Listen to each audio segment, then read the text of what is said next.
Bonsoir.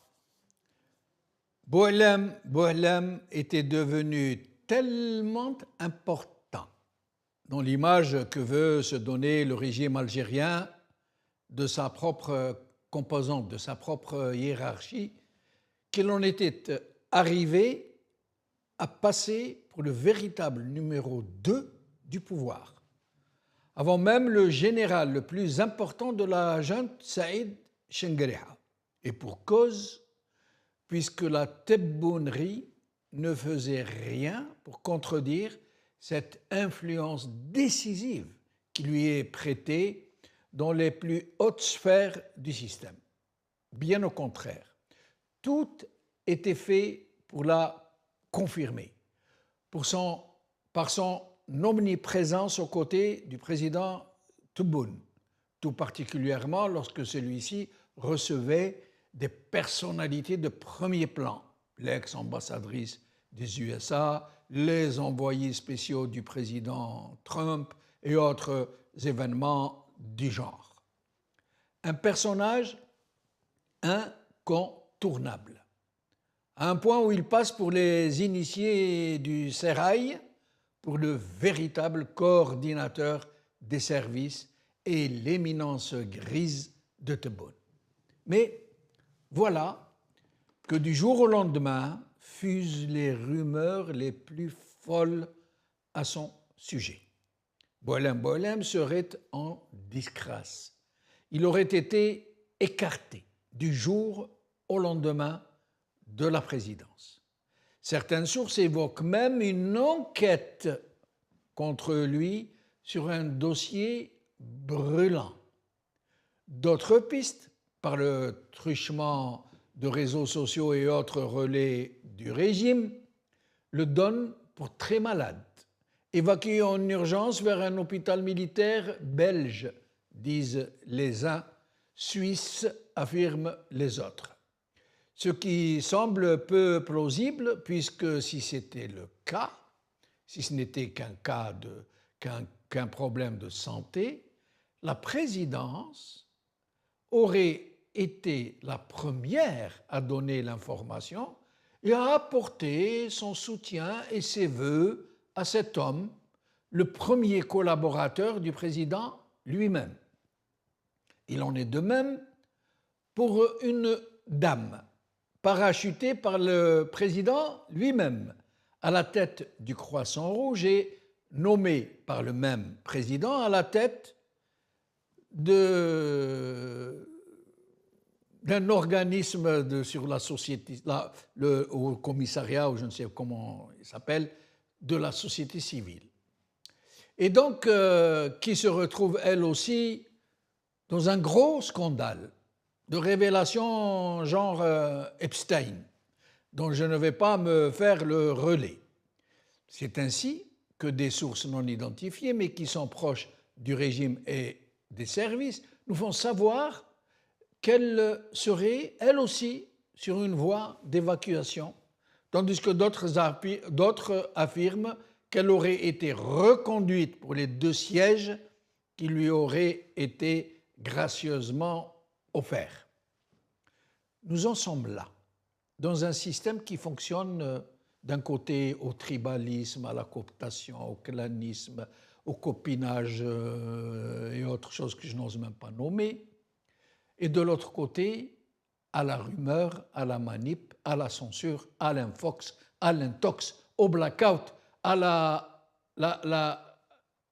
la seule cible qui n'est pas celle de l'opinion publique, puisque celle-ci n'existe pas, puisqu'elle n'existe plus, l'opinion publique, puisque tout est fait pour l'empêcher d'émerger du fumigène qui est entretenu autour d'elle, la seule cible, l'opinion publique, de toute cette confusion qui est d'imposer un seul son de cloche, d'empêcher toute contradiction fondée sur des faits. C'est dans cette logique, pour l'exemple, que Jelloul Slama, cet expert qui nous avait parlé de Garage Billet, c'est sur cette base, sur cette cause, qu'il a été jeté en prison. Parce qu'il a non seulement donné des chiffres sur le projet Garage Billet, mais qu'à travers les chiffres qu'il a donnés, il a permis à beaucoup de monde de comprendre ce qui se passait vraiment. Pour la simple raison qu'il ne peut être question dans un tel scandale de laisser parler la vérité, de laisser des experts éclairer l'opinion publique. Voilà pourquoi, dans ce sujet de Boualem, qui est en soi insignifiant, mais qui en dit très long, dans une affaire où tout est entrepris pour semer la confusion, en attendant que les uns et les autres, au sein de cette même mafiocratie, se mettent d'accord sur ce qu'ils vont nous servir, une fois qu'ils seront mis d'accord.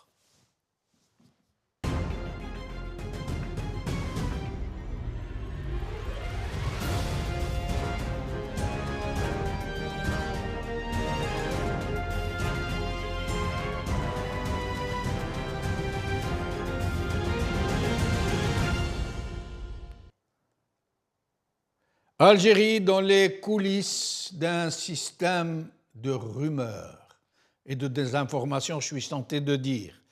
Avec nous pour en parler depuis Alger, Fethi Gherras, secrétaire général du MDS, aujourd'hui suspendu. Fethi Gherras, merci d'être des nôtres ce soir. Merci de m'avoir invité.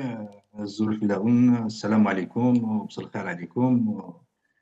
Et je dirais tahia lik ou les téléspectateurs. Merci beaucoup. Lias Jibaili, ingénieur économiste, présentateur sur Alterna TV. Lias Jibaili, merci d'être des nôtres. Merci Jamel Dil pour l'invitation. Je vous salue. Je salue l'équipe qui assure la couverture de cette émission. Votre invité, M. Fethi Gherras, tout mon soutien pour lui et pour celles et ceux qui militent pour le changement. Et aussi, merci encore pour l'invitation en Texas. Merci. Fethi Gherras, dont il faut rappeler, et nous ne le rappellerons jamais suffisamment, qui nous parle depuis l'Algérie, et qu'il se met à chaque fois en danger pour seulement s'exprimer et dire les choses comme elles sont. Fethi Gherras, sur cette histoire de Boualem, sur cette confusion qui règne, sur ce brouillard très laborieusement entretenu, dont on comprend qu'ils sont en train de se mettre d'accord sur la thèse qu'ils doivent nous servir avant de nous la servir. Fethi Gherras. Alors, واش نقول لك c'est-à-dire voilà انتم هضرتوا على le titre على les coulisses et les rumeurs. Voilà les deux piliers اللي تبنى عليهم un système, je dirais, autoritaire. Dans une démocratie, la politique se pratique dans l'espace public. Et ce qui fait une société, elle se fait, ou là, elle s'exprime comme communauté, comme société à travers le fait politique. On fait une communauté à travers le fait politique. Ce qui fait, voilà, et la chose qui exprime la réalité d'une société, ou la politique dans une société, la mieux, c'est la démocratie. Et ce qui fait l'information dans le mujtama ou dans une société démocratique ou un état démocratique, l'information ou l'espace public. هاد les deux piliers les السياسات تخدم بهم وتتبنى عليهم داخل النظام الديمقراطي.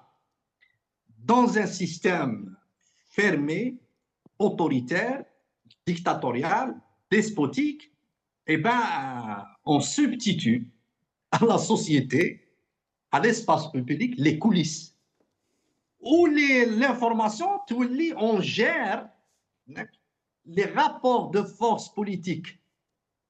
Derrière les coulisses, on les protège, pas on les gère, on les protège de la société. Ça veut dire qu'il ne faut pas que la société soit au courant de ce qui se passe derrière les coulisses, parce qu'il s'agit de rapport de force entre des clans, des personnes à l'intérieur du système qui expriment des intérêts illégitimes. La mafiocratie اللي هضرت عليها داخل cette mafiocratie الناس تداوس على القطعه تاعها كل واحد يدي القطعه تاعو من الكعكه. Qu'est-ce qui fait puisque c'est des intérêts illégitimes ça veut dire on gère tout ça par l'opacité. لازم الشعب ما على بالوش واش راه كاين لداخل. Ce qui fait باش يكون ما على بالوش عندك لا رومور عندك الكذب عندك الاشاعه. Ce qui fait maintenant واش انا عايشين مع بوعلام ولا مع بوعلام افون سعيد بوتفليقه من قبل والاسماء اللي كانت تبان داخل المنظومه اللي كان هما يبينوها صدق هي شوازيس غدوه منك شكون يكون في لا فاساد باسكو اللي يكون في لا فاساد سي جينيرالمون سي لو برودوي دان كومبرومي مي بيسك لي كومبرومي سون فيرساتيل داخل هذا النظام تاع اللصوصيه هذايا اسكي فيت امور تتبدل اليوم هذا وبان غدوه منك تصيبو تقدر تصيبو في الحبس يبان واحد اخر ولا تصيبو لتحت ويطلع واحد اخر اللي هو لتحت اسكي في ما كانش لا سول لوجيك qui fait fonctionner les rapports de force c'est la logique prédatrice ce qui fait واش نقول لك واش هو صار دوك مع بوعلام يفكرني واش كنا نسمعوا على الصراعات على لي ديسونسيون على لي كونفلي على لي رابور جو ديري ميم كونفليكتوال ولا لي رابور دو فورس اللي كانوا يتبناو داخل لو سيستيم تاع بوتفليقه بدلنا سعيد بوتفليقه بوعلام وانا الاسماوات تتبدل لي فيزاج يتبدلوا مي لا لوجيك تبقى هي صافي نسحبوا السياسه من البلاصه اللي لازم تكون فيها المجتمع الشعب وندخلوها داخل لي كوليس تولي السياسه بالعقليه تاع بكري تاع لي جو ديري تاع البلاطات تاع بكري. قلت انا نشوفوا مسلسل تاع حريم السلطان. Voilà, ça veut dire qu'on est dans un esprit qui nous rappelle la politique dans les sociétés moyenâgeuses. Ça veut dire que la société soit je dirais elle est تتحاوز من العمل السياسي والسياسه بمفهومها السيء بمفهومها البشع بمفهومها اللي ماشي مليح الوسخ طبيعي الحال تبقى داخل الكوليس ولا جيستيون تاعها تندار بالبين الامور اللي يستعملوها الاشاعه لا رومور الكذب لا ديفورماسيون اي سكي في وحنا on est obligé pour comprendre tout ça on essaie d'interpréter mais pour moi pour ne pas tomber dans les détails qui peuvent غدوه منك يخرجونا من l'essentiel نقولوا واش صار يدوك ماهوش حيكون مختلف على واش صار قبل ça veut dire باللي هاد الناس راهم يجيريو الكعكه اللي راهم يقسموها بيناتهم يجيروها بهذه الطريقه بهذه لا فاصون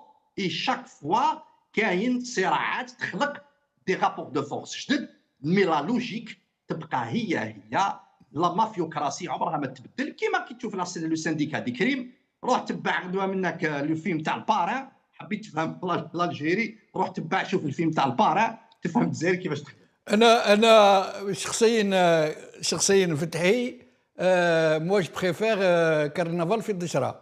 Le parrain c'est d'un niveau autrement supérieur mais Carnaval في الدشرة ça colle vraiment très très bien.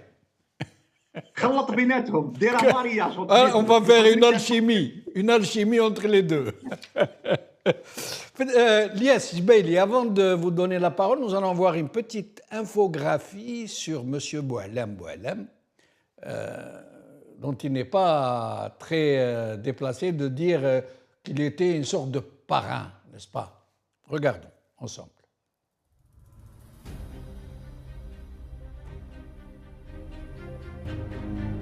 Très réservé et peu bavard. C'est ainsi que le magazine français Jeune Afrique a résumé la biographie de l'homme de l'ombre Boualem. Boualem est parfois associé à la région de Boualem dans la wilaya d'El Bayad, capitale des steppes et des hauts plateaux du sud-ouest de l'Algérie. Boualem a été nommé sénateur de la wilaya de Tiaret en 2007, puis membre de la commission de surveillance des élections législatives en 2012.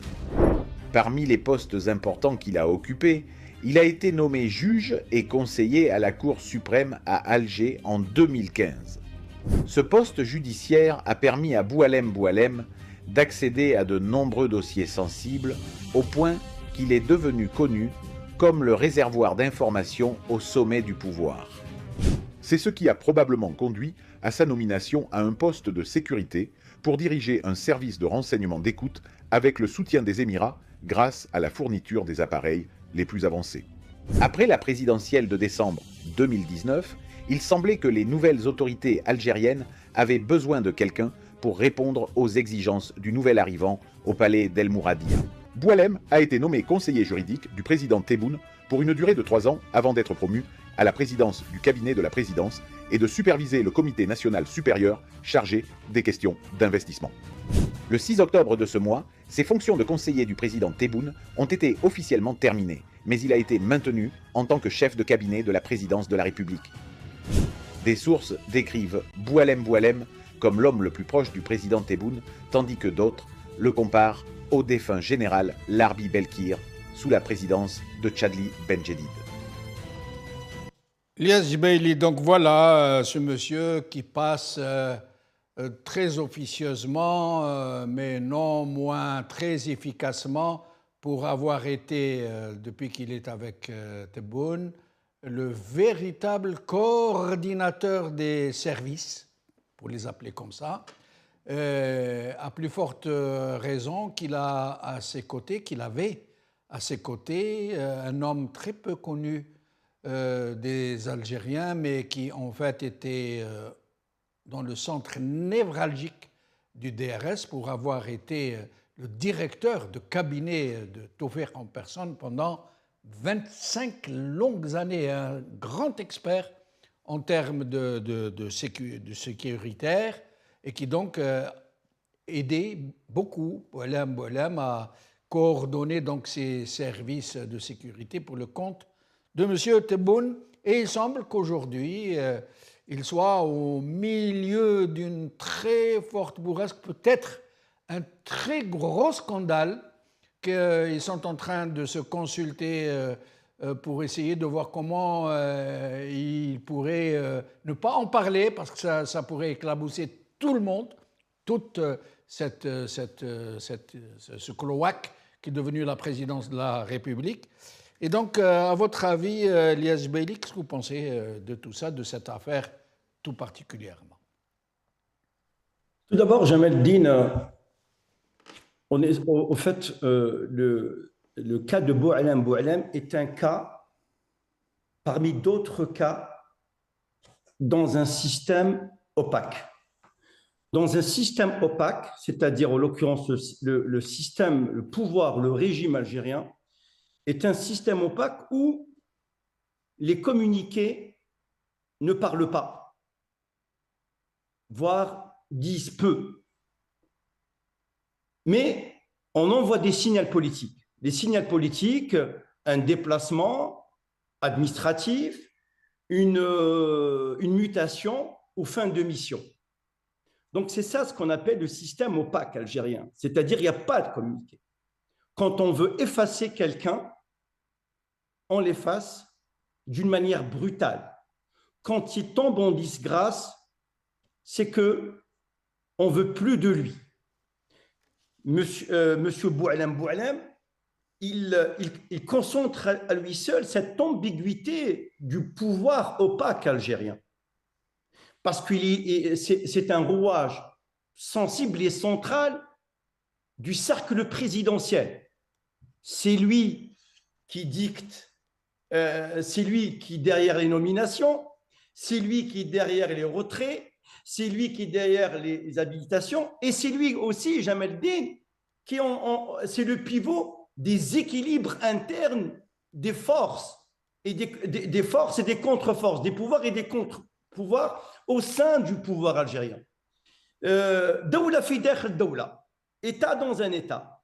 Donc il est tombé en disgrâce, on ne sait pas. En tout cas, Ce qu'on sait de cette personne, vous l'avez d'ailleurs très bien dit, éminence grise, l'un des rouages les plus importants du système de M. Tebboune, c'est-à-dire c'est lui qui dit, c'est l'homme fort.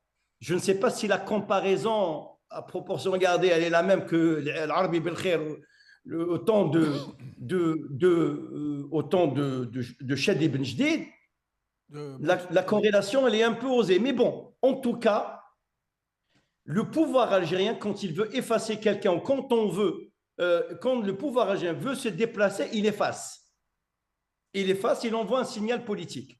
C'est qu'il est devenu encombrant, Jamel Eldin, vous le savez très bien, vous êtes journaliste, c'est que il était un problème interne dans les relations franco-algériennes. C'est un verrou qui a sauté. Pour moi, peut-être, est-ce que quelque part, quelques gestes diplomatiques de part et d'autre pour essayer un petit peu de faire redécoller cette relation entre l'Algérie et la France, sachant du côté français, il y a Macron qui veut tout faire pour que les relations repartent avant la fin de son mandat et quelque part préparer la route, baliser le terrain pour que l'extrême droite ne prenne pas le pouvoir. En tout cas, il essaie un petit peu de recomposer. De l'autre côté, peut-être, je dis peut-être, la Méniche fait le pouvoir, peut-être aussi, quelque part, il était considéré comme un obstacle au dégel des relations franco-algériennes, mais toutefois, c'était un bon relais entre l'Algérie et la Turquie. Et d'ailleurs, Anna, je me pose juste une question. Le départ, c'est le 3e voyage de M. Tebboune en Turquie. Pour quelle raison?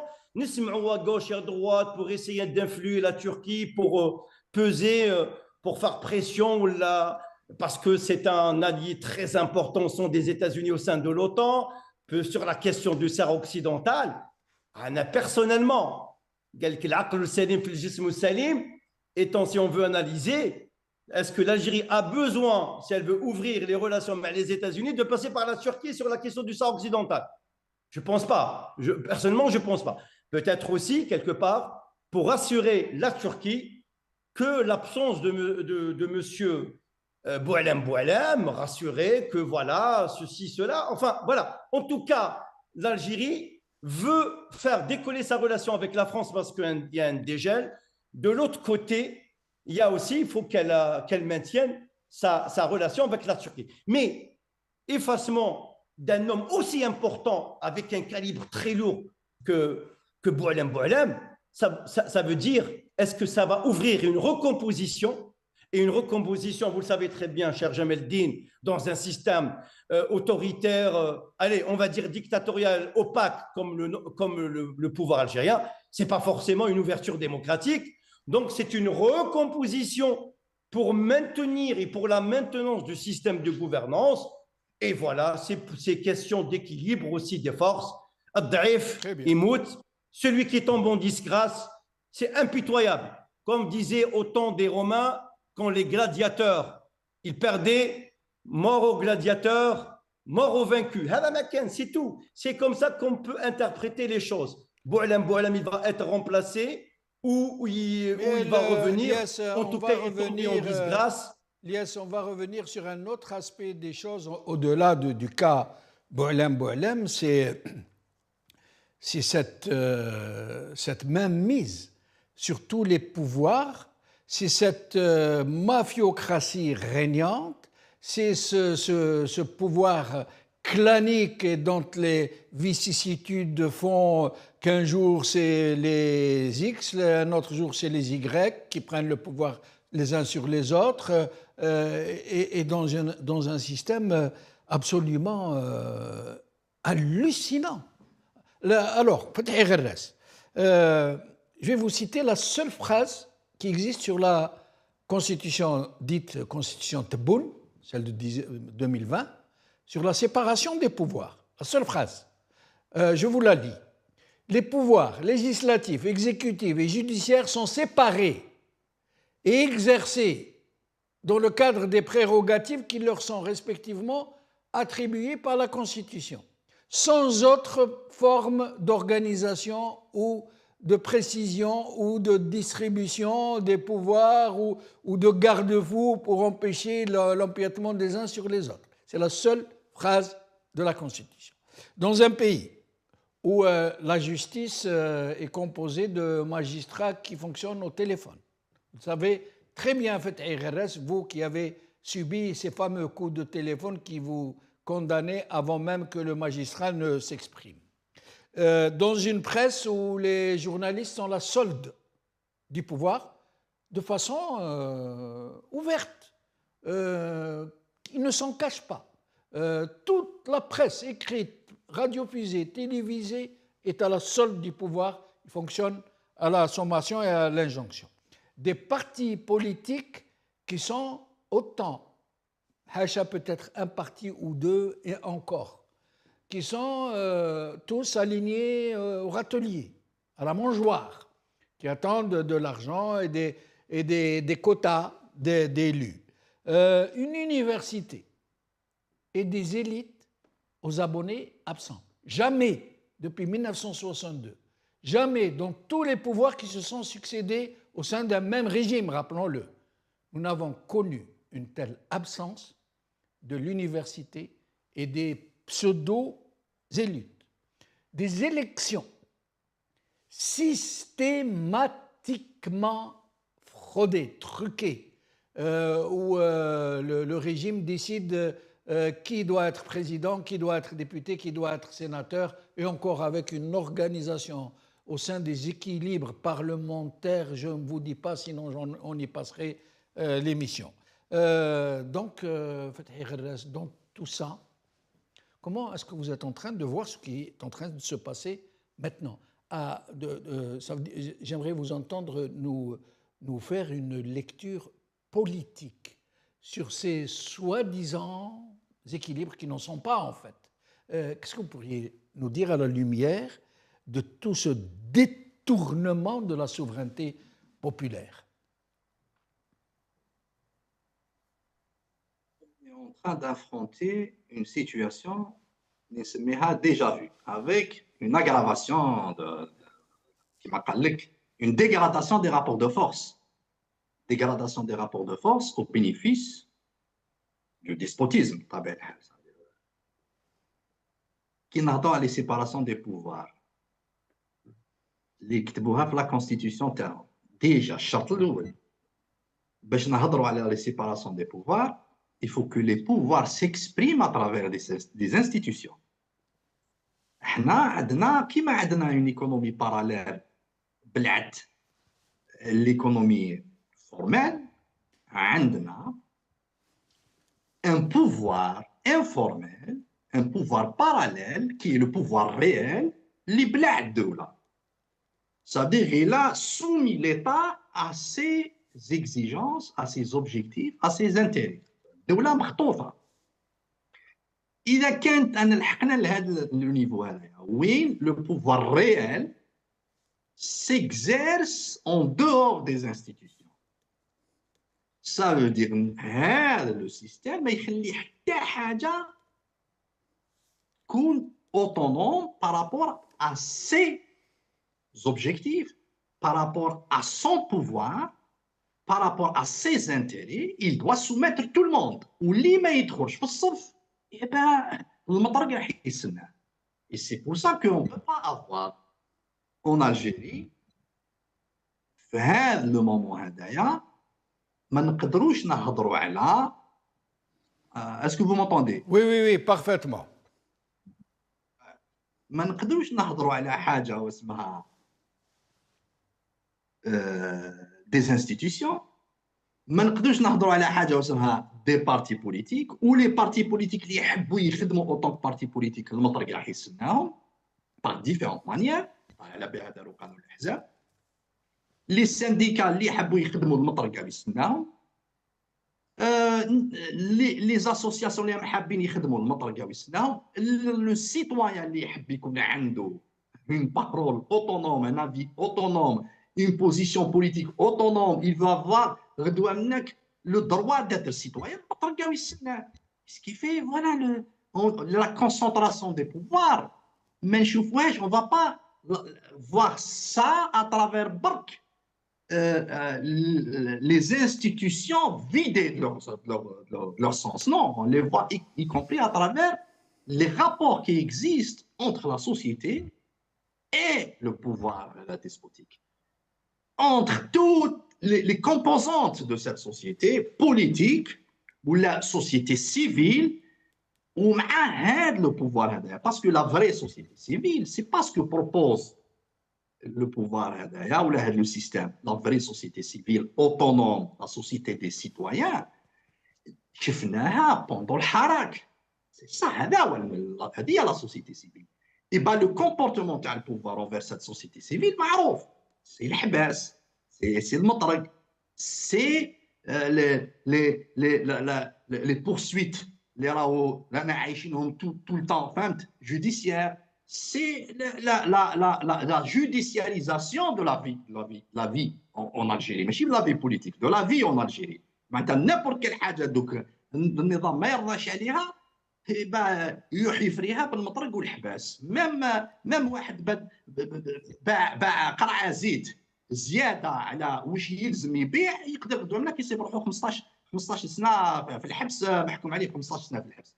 Ce qui fait pour moi on est arrivé à un moment où نقدروا نقولوا رانا في لي ليميت, رانا في لو باروكسيزم تاع l'autoritarisme en Algérie. Parce que le Hirak, il a fait bouger les lignes. Et la réaction à le pouvoir, les Djabatu, la contre-révolution, c'est que Habiouli, en force, Habiouli a une situation où les gens seront stabilisés. Ça veut dire, mais il est menacé. Et pour stabiliser les choses, il peut se régénérer sans problème. Il doit affronter le seul défi. C'est quoi ce défi? C'est le peuple algérien. C'est les aspirations démocratiques du peuple algérien. Ce qui fait qu'il doit concentrer tout. Actuellement, on arrive à avoir.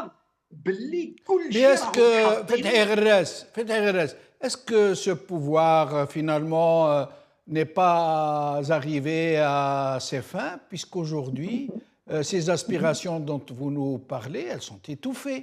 On n'en entend plus parler, elles ne s'expriment plus. Et les rares qui prennent leur courage à deux mains et qui courent le risque de se retrouver en prison comme vous, sont souvent envoyés en prison, tout simplement. Dans le silence des cimetières. أنا كي تتلفلي نشوف l'adversaire. Comment il agit ou comment il réagit. La réponse est عند السلطة هذه, عند le pouvoir. لو كان يحس vraiment باللي يحقق une situation où sera une pacification totale. Je vais utiliser un terme. Pacification totale. خلاص. معناتها راهي العافية. حاجة ما راهي تخوف فيه. Je ne pense pas qu'il y ait, parce que quand même, la violence a un coût. كاش un régime politique, même كان يكون واش يكون, ما يقدرش يقعد عايش غير بلا violence. Il doit marier entre la violence et conjuguer entre la violence et autre chose. Ça veut dire qu'il doit passer vers le politique, essayer d'encadrer sa société ou la société par le politique, par le mensonge, par la propagande, par l'idéologie. Par différentes manières, comme tous les régimes despotiques. Mais quand on voit que le régime, que le pouvoir actuel, ماهوش قادر يجوز لحاجة واحدة أخرى, في هذا المومون هذا يسمى الحاجة الوحيدة اللي بقات, le seul rapport qu'il a installé avec la société, c'est un rapport de force basé sur la violence. Ça veut dire مازال ما فرحش. Très bien, restez avec nous. Restez avec nous, Fatahi Gharras. Lias Baili, avant de vous donner la parole, nous allons vous montrer une scène. Vous rappelez-vous quand, il y a quelque temps, c'était Chingriha qui avait disparu des radars. Alors, qu'est-ce qui se passe quelques jours après des spéculations de toutes sortes, pour vous dire qu'ils se mettent toujours d'accord pour étouffer les scandales et normaliser les choses. C'était justement Boualem, à ce moment-là, qui était l'homme fort, qui était venu nous dire, vous allez écouter ce qu'il a dit sur la disparition de Chenguereha. Écoutons-le.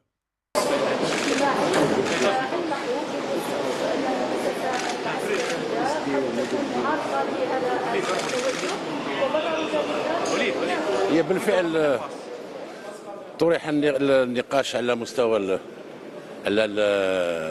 في مجلس الوزراء، وكان بعد ما فات في مجلس الحكومة مشروع القانونين في مجلس الوزراء أجل النظر فيهما معا، لا لغياب السيد الفريق الأول. أولا الفريق الأول كان فيه عطلة، عطلة تاع آخر السنة. ثانيا لإثراء هذا المشروعين من قبل الأحزاب، ما عنده حتى دخل. يكفيك، ما عنده حتى دخل، خلاص. Les Bailey, on voit que c'est eux qui ont demandé à la journaliste de poser la question sur cette absence de M. Chenguereha, du général Chenguereha, parce qu'elle n'aurait jamais osé, nous savons tous, poser une telle question si on ne lui avait pas demandé de la poser. Et il nous dit, non, il était en vacances. Est-ce que ça ne va pas se reproduire cette fois-ci par quelqu'un d'autre du pouvoir qui va arriver et il va nous dire, non, monsieur Boualem était malade ou il était en vacances, qui sait?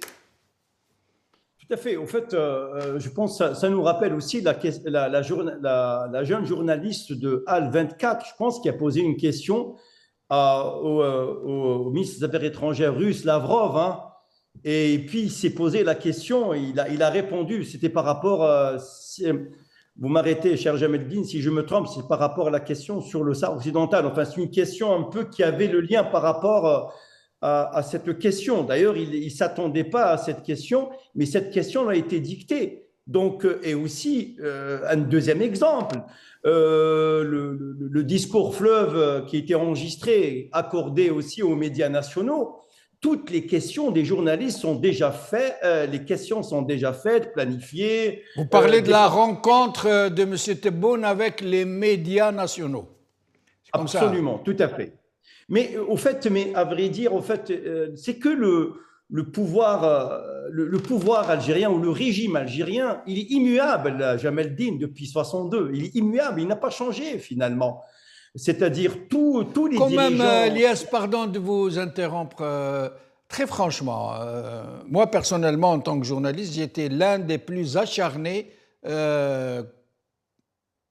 j'allais dire contestataires des bouteflekistes, de la boutefliki. Mais aujourd'hui, quand je vois la Tebboune, très franchement, ça n'a rien à voir. On se découvre en train de trouver des qualités à la Boutefliki quand on compare avec ce qui se passe aujourd'hui. Absolument. Chaque président avait… il a traversé sa période. On parlait de Houari Boumediene Allah yarhamou, il a marqué l'histoire parce que c'était un président qui était désintéressé à l'égard de l'argent, mais il était intéressé à l'égard du pouvoir. On parlait de Chadli Ben Jdid, qui était un peu très ouvert, open, qui un peu ouvert un peu les multipartismes en Algérie. Après Bouteflika aussi qui était avec lui, on a eu des prêts un peu, on va dire, la richesse de l'Algérie, l'abondance des produits. Et chaque président, il a marqué sa période. Mais la période la plus sombre, Jamel-Din, moi je l'ai toujours dit, c'est celle de Tebboune. On n'a jamais vu que l'Algérie traverse les périodes les plus sombres, les plus noires de son histoire. La preuve, la répression terrible, les journalistes sont emprisonnés, les chroniqueurs, les analystes politiques, économiques sont pourchassés, sont kidnappés. Et moi, je me rappelle, au temps de Bouteflika, vous pouvez m'arrêter, le seul qui a été en prison, qui a été poursuivi, celui qui a écrit un livre, Bouteflika, l'imposture, je pense, comment il s'appelait, j'ai oublié. Benchikou. Benchikou, Mais en dehors de là, en dehors de ça, quand même, il y avait une certaine forme de liberté. Il y avait le mouvement de Baraka, il y avait quand même une certaine ouverture. Mais avec Tebboune, avec M. Tebboune, les 2 mandats, après la Covid-19, c'est la répression totale, du jamais vu dans l'histoire de l'Algérie. Nos relations sont complètement, sur le plan international, c'est isolé. Regardez, à chaque fois, il capitule et il revient. Avec l'Espagne, il est revenu. Avec la France, il est en train de revenir. Romaté, ambassadeur, personnalité indésirable, persona non grata, Macron, il lui donne l'ordre de regagner Alger, de reprendre son poste. Est-ce que vous voyez une vision politique? Son départ en Turquie, on a du mal à avoir cette lecture. Il traite Boualem Sansal de ceci après un littéraire. On ne sait pas sur quel pied danser. L'Algérie, elle tombe. Il faut savoir qu'il y a des tensions qui seraient alors peut-être apparues durant la fin de son premier mandat entre son propre clan, c'est-à-dire le clan présidentiel, et les services de renseignement aussi. Quelque part, peut-être, on ne sait pas comment ça se passe. C'est quoi l'équilibre des forces? Nous avons remarqué que Chingriha, il le marque à la culotte, il tout le temps, dans tout événement, il parle, il menace, il ne tient pas un discours très cohérent, il donne des chiffres qui n'ont aucun sens, il réprime, il fait tomber des personnes en disgrâce, mais voilà, donc c'est ça la réalité de l'Algérie. C'est ça la réalité de l'Algérie. Je veux dire, on a perdu tous les combats, on les a perdus. Tous les combats, l'arbitrage, le dernier arbitrage, on l'a perdu. Mais pour vous dire, on se trouve dans une situation catastrophique. Maintenant, c'est quoi l'équilibre des forces? Celui le malheur ou vaincu. Très bien, restez avec nous. C'est le dernier tour de micro. Vous allez avoir 4 minutes chacun. Fethi Gherras, vous avez tout à l'heure très justement dit, très résumé d'une façon absolument vraie, qu'aujourd'hui, d'un côté, il y a une économie informelle qui est beaucoup plus importante que l'économie réelle, puisqu'il n'y a qu'à voir les squares. Aujourd'hui, ce n'est pas le square pour Saïd. Il y a des squares pour Saïd, même à Tamarast. Les seuls qui payent l'impôt aujourd'hui sont les salariés, et Sonatrach, et quelques petites sociétés nationales. Mais sinon, l'économie informelle ne paye pas d'impôt. Ou alors très peu, juste pour faire... Et dans tout ça, un pouvoir de plus en plus outrancier, peut-être le pire jamais observé depuis 1962. Quels sont vos pronostics pour ce qui reste à venir? En moins de 4 minutes, s'il vous plaît. Mes pronostics, moi, je ne fais pas de pronostics. Moi, je suis militant, je suis un acteur politique, je dis que ce système doit partir. Je ne fais pas de pronostics. Yahouma yahna. On n'a pas le choix. Par amour de l'Algérie, حبا في البلاد هذه، حبا في هذا الشعب، يلزمنا منه باللي التخيير لازم يكون. هذه سي ان دوغم بور موا، سي ان دوغم، عقيده qui fait pas de pronostic. C'est-à-dire مانيش il n'y a pas une distance بيني وبين واش انا عايشين، ولا بيني وبين الشعب، ولا بيني وبين الجيري. Moi je suis militant, et un militant كما يقول محمود درويش يلزم يربي الامل، يربيه يا لو كان يكون في الحبس، نربي الامل كما يقول محمود درويش كما السجناء. شتي واحد يكون في الحبس، ما في الحبس باش يريزيستي يلزم يربي الامل.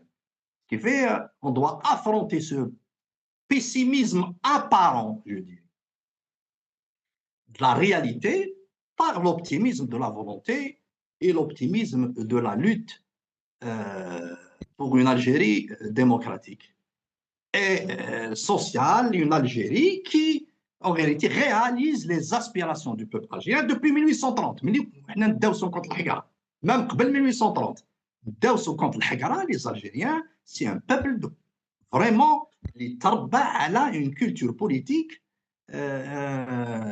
تاع la résistance تاع كونتر الحقره، يكره الحقره، يكره الحقارين. Ce qui fait que le pouvoir algérien il n'arrive pas à domestiquer les Algériens. C'est pour ça qu'il est violent, il continue à être violent. Il n'a jamais cessé d'être violent. C'est pour ça moi je dis malgré les degrés de la violence اللي عشناهم مع هذا le système, mais jamais le pouvoir ou le système avec ses différents pouvoirs a cessé d'être violent. Depuis 62 النظام راهو في مواجهه مع الشعب. L'essence تاعو elle est fondée sur l'exclusion et la violence.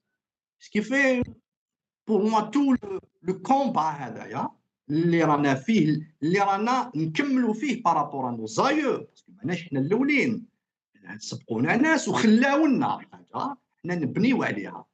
اما حنا نربحوا وينكسر الاستبداد، واما نخليو اللي بعدنا نخليو لهم واش خلاو لنا اللي قبلنا باش ما يبداوش من الزيرو. اسكي في فوالا ما كانش حل واحد اخر كما قال الشعب الجزائري، يا انتوما يا احنا. وجو بونس باللي الشعب الجزائري موالف يربح. احنا ربحنا الاستعمار، ربحنا لوطون، ربحنا كما نقولوا اون بويسونس كيما فرنسا وراها كاع لوكسيدون. ما هادو ما يقدروش يخوفونا. اسكي في لي زالجيريان ils vont gagner اما دوك ولا غدوه، ما عندناش حل واحد اخر. اون دوا قلت لك يلزم تكون هذه عقيده معناتها المقاومه السياسيه السلميه باش نروحوا الجزائر ديمقراطيه حقا ديمقراطيه بالاسبري تاع نوفمبر. هذه يلزم هذا الامر هذا يتحقق. Restez avec nous jusqu'à la fin de l'émission. Fethi Kherres, Liassi Beili, donc voilà. Fethi nous dit, il n'y a pas de pronostic, la lutte continue. Soit on arrive à les chasser de notre vie, soit nous allons laisser le combat entre les mains de nos enfants, de ceux qui viendront après nous, pour continuer le même combat jusqu'à ce que soit la victoire finale. Liassi Beili, et vous, vos pronostics, si je peux me permettre de poser la même question. Le peuple, il reste, c'est le véritable souverain de la nation. C'est pas le régime. Le vrai véritable souverain de la nation, c'est le chab. Il dit que la parole est au peuple. La parole est au peuple. Il kilma le chab. Donc chab, c'est le destin. Chab, il a décidé via le Hirak en février 2019 de changer. La décision de Chab, elle est irrévocable. Pour moi, c'est le changement de façon pacifique, bien sûr. Hein? Le changement, il faut qu'il se fasse en Algérie. 60 ans baraquette, on ne peut pas rester comme ça. Ça, ils n'ont pas respecté le serment des Shuhada. Quand je les vois en train de parler des noms des Shuhada, ils sont en train de mentir. Ils n'ont pas respecté.